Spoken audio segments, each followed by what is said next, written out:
Hey, hello friends, this is Martin from Secret, the channel for learning about trading and investing.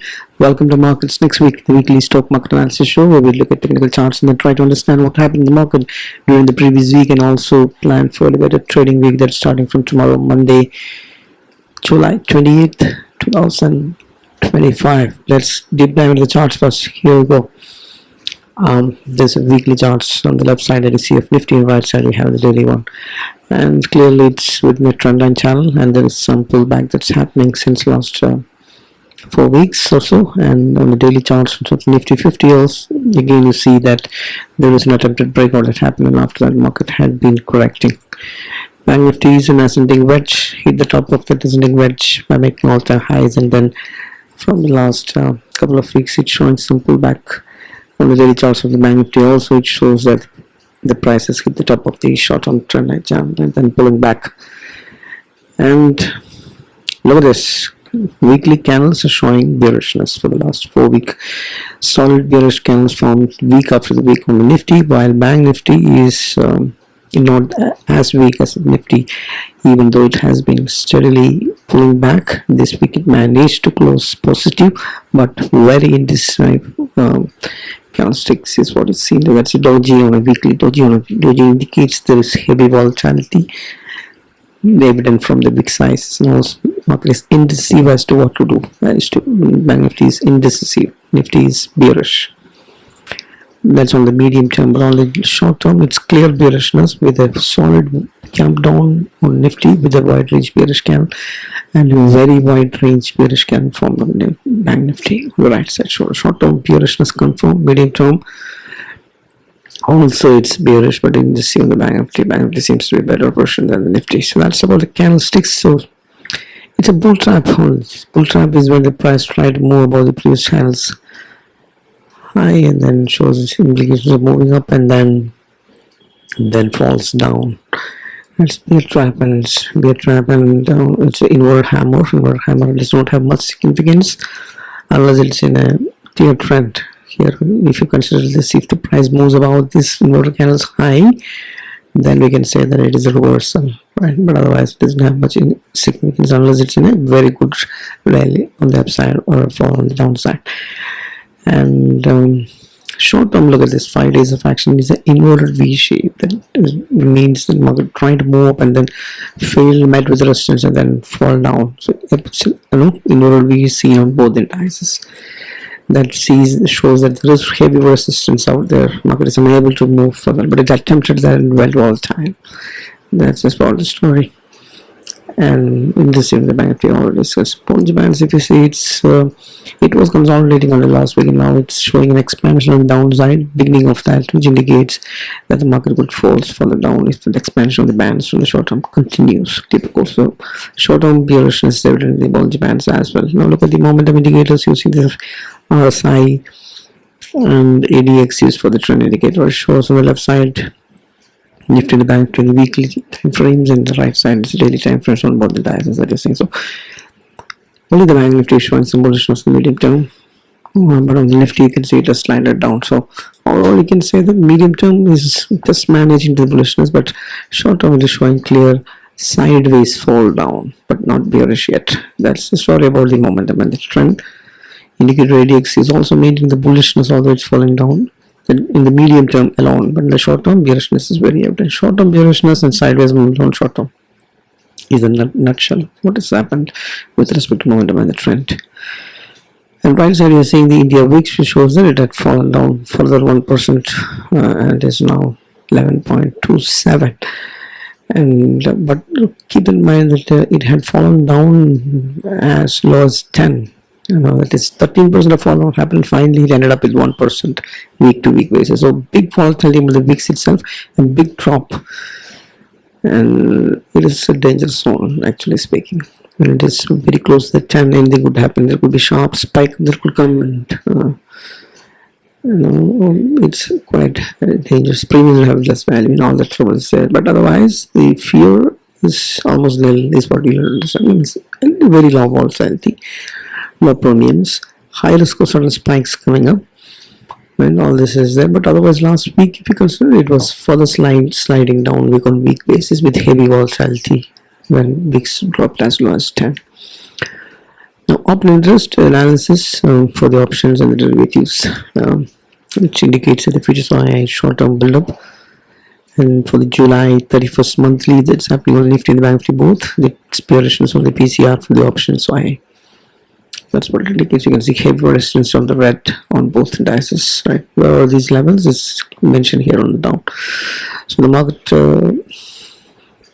sellers are saying that they have put maximum call writing at 25,000 and maximum put writing is at 24,500. So very narrow range of 500 points is what they are looking forward. As of now, things could change. You still have 4 days towards the expiry day. So markets tend to be very volatile during the monthly expiries, especially. And second highest support and resistance is at 25,000 and 25,200. That's also very narrow. Banknifty sees 1,000 point range of 56,000 and 57,000 where the highest put and call writing is seen. 55 and 58,000. These were the second highest bets are placed on the put and the call side. So overall, bearishness is indicative on both the options SY and the as per the PCR. And heavy resistance seen, and also the future SY is also bearish short build up on Friday. Now another way to look at the support resistance levels is to understand it from the technical charts, and the levels are mentioned here. Make note of that. PS is previous highs, DEMA is daily exponential moving average, Fib is Fibonacci levels, ATH is all-time highs, RL is rounding number, PSL is previous low, gap is window gaps. So make note of those levels, but very high level I'll say that this is Nifty 50 charts. Resistance first will be the place where this looks like a cup and handle formation, so it could, where does it handle stop, we don't know, but once it finds its support, it can be a big bounce up. And the first resistance will be the zone of the breakout that happened earlier, that neckline. That's somewhere about at the 25,300 levels. So when you close above that will be coming back to the next round rally. So that could be a big resistance now that it has breached that. And 20 exponential moving average that comes at 25,140 also is breached. So that's the first hurdle, is to take 25,000. Before that, you have the hurdle of the 50 exponential moving average that comes close to 24,900 that level. So all that levels are mentioned in the previous slide. You can look at that. Similar downside, 100 exponential moving average. That's at 25,000. That's at 24,577. Could be first major support downside. And if that is breached, then can go to 200 exponential moving average as well, which comes to 866, 866. So it could be holding. That is what we will assume. If that breaches, then it can go to Fibonacci 50 levels of 24,350 and finally 24,000 rounding number and all that. Similarly, the first resistance there would be the 57,000 and the 56,800 levels of the 20 exponential moving average, and 57,000 rounding number, and then the all-time highest downside for support will be the 50 exponential moving average, then the Fibonacci 23, then 100 exponential moving average, and the 200 exponential moving average. So correlate these levels with what is indicative of the options OI, and you will get a place where you can place the bets on the put side and the call side. So as of now, looks like major resistance will be 25,000 on the upside, minor support will be 25,500 nearby levels. The previous swing lows are also coming in.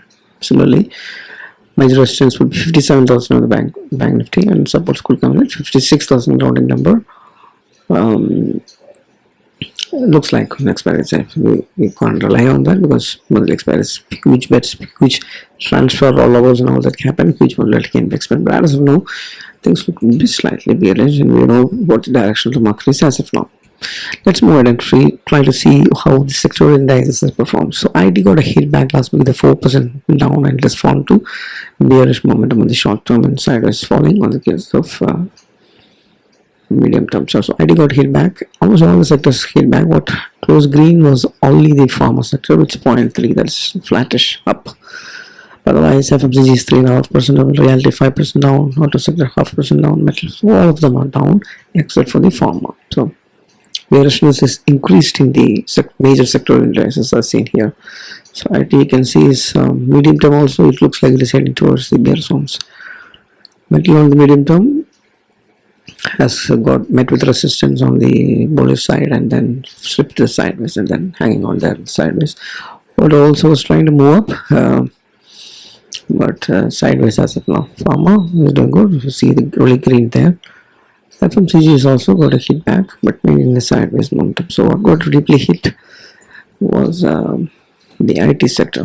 Reality is always, yeah, it also got hit by the resistance from the upside while it was trying to break out of that flag pattern, but it made its momentum sideways. So medium length things looks be okay except for the IT, but short term, almost all of the sectoral indices have got hit last week, and three of them, the FMCG, IT, and the reality has slipped the bear zones on the short term. So that's the thing. And index heavyweight stocks contribute maximum to the indices. You can see that HDFC Bank is still showing momentum.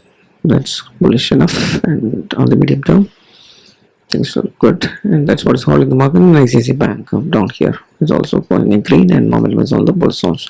These are the two stocks, the banking stocks, it's holding the entire market, while Reliance got a big hit back and slipped from the bulls.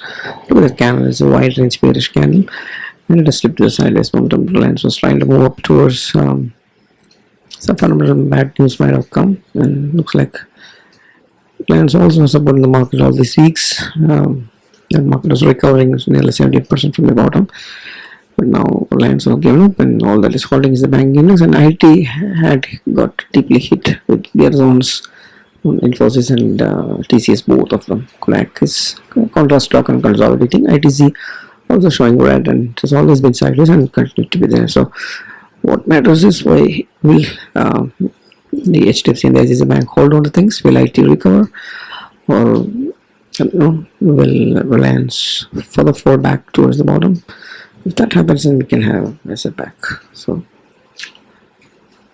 keep a close watch on those major sectoral stocks. Now, if you look at the broad market, the mid cap and the small cap, you can see that also has slipped in the sideways from the bull momentum with respect to the other side. So it was about to go and hit the all-time highs. That's when last week it is closed with the wide range bearish moves, and momentum sideways is also a concern. If we try to understand how the institutional participated, affairs have increased the selling to 13,550. They've been selling since several weeks, and domestic institutions have been buying, and 18,000 crores of buying last week. Net derivatives longs, this is moved down last week on the institutional participation, if you see, right? So institutional participation is negative, especially the FI side is a concern, and that's the reason why market is not able to move up even while attempting for that. Now let's try to have a look at the global markets, global commodities, and currencies and all that. So dollar has weakened further, as you see there, 0.80% down, which is good for emerging market, and it's bearish falling momentum. But the USD INR currency pair has not helped the rupee this time as well. It has spiked up nearly 0.40%. It's at 86.46, so that's not good news. Now crude oil. Crude oil is in the range, it's sideways, and it's okay for oil importing country like ours. And gold is also consolidating, not ready to fall down or correct further, maintaining bullish momentum, but last week seems to be down on the gold as well. So all things look okay, but US market, look at this, it's green. Dow Jones is green, Nasdaq is green, S&P 500 is green, all green, and all-time highs as well. So what the market is doing good is overall good for the market's assets. Dollar is falling down is also good. Crude is at low level at 65 levels is also good. Only factor is that rupee is not strengthened much. Otherwise, global news seems to be very good. Now, two actionables for the next week. After having done all the analysis, it's not recommendation. This is just for educational purpose. Make note of that. No, it's your risk and your money and your risk management and your analysis. These are only educational aids for you to understand or pick your stocks on your own. Internal limited is Zomato, and it seems like it's surrounding one breakout possibilities there. Monetary RiskReward can be seen. Volumes are good, momentum is good, trend is good. It's a long bet, but in the short bet, IT although is doing bad, and there is a possibility it can fall further down towards the channel bottom.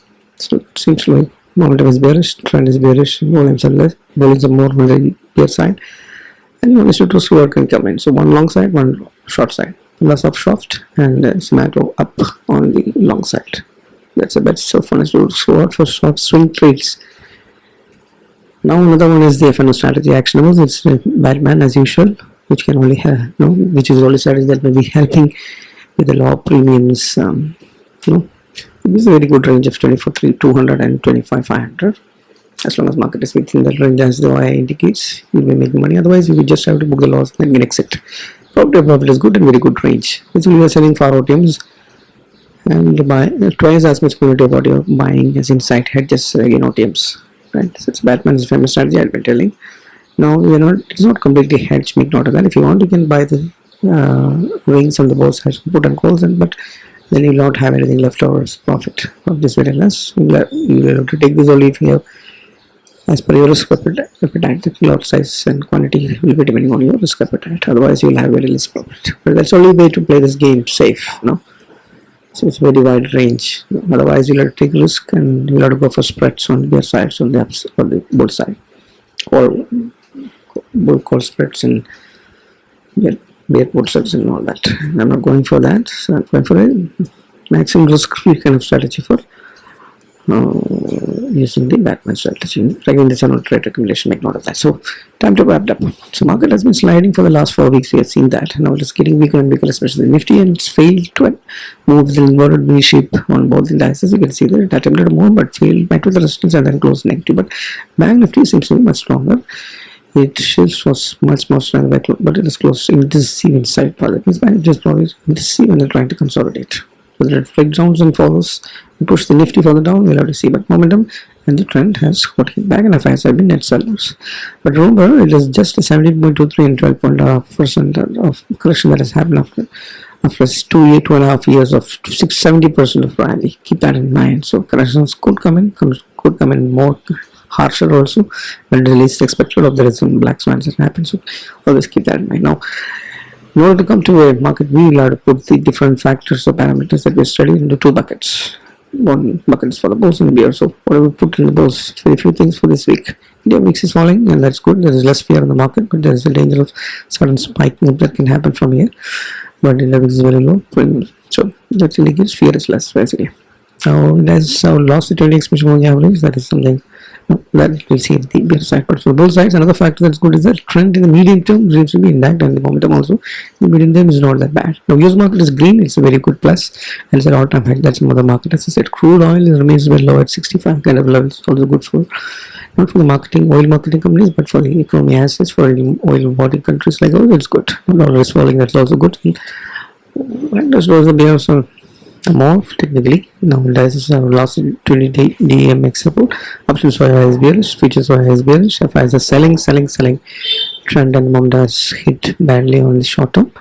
All the banks are showing bearish expansion on the downside. Heavyweight stocks sideways momentum. Sector indices are having trouble. Some of them the short term fall into the bearish momentum. IT is deep trouble. The market is also slipped to the sideways from the both zones. So global cues like the US tariff outcomes and all that could screw up things, so keep that in mind. The market can turn volatile. Markets as of now medium term remains bullish, but it's in the correcting phase since last many weeks, and next week my view is mild bearish again. But it's a very volatile week that's going to be because it's a monthly expiry. Things could turn out to be very volatile. The levels that I look forward is 24,000 and 25,500 for the Nifty, and 55,000 and 57,500 on the Banknifty. Now, we'll have to have a green closes about 26,000 on the Nifty and 57,000 on the Banknifty in order for us to get a confirmation that the next leg of the rally may be there. But until then, it may be correcting, consolidating, and gaining enough strength for the next rally, or it may be, cracking down and doing a major correction. So this could happen unless these levels that I mentioned is maintained. So that's all I have for the analysis. Always protect your capital and have hedges at the portfolio level as well as for the positions. Don't leave your capital at risk. Capital is all that you're left. Trading is all about risk management, and then no stop loss is all that will help you, so that you are still in the game. Otherwise, you're out of the game one fine day. All the gains that you have been collecting goes in one fine day, and you're out of the game. Keep that in mind. And always use hedging strategies. Not just for that, you can also make some rental incomes using options hedging strategies. Check out the playlist for cash or good puts and all that kind of strategies. And that's all I have for this next week. And if you like the content, you can subscribe, you can like it, you can comment, you can give the feedbacks and share it to others. I'm also active on the X platform with daily technical analysis. You can subscribe to that as well. Thanks for watching. Happy trading, happy learning, happy investing. Bye bye.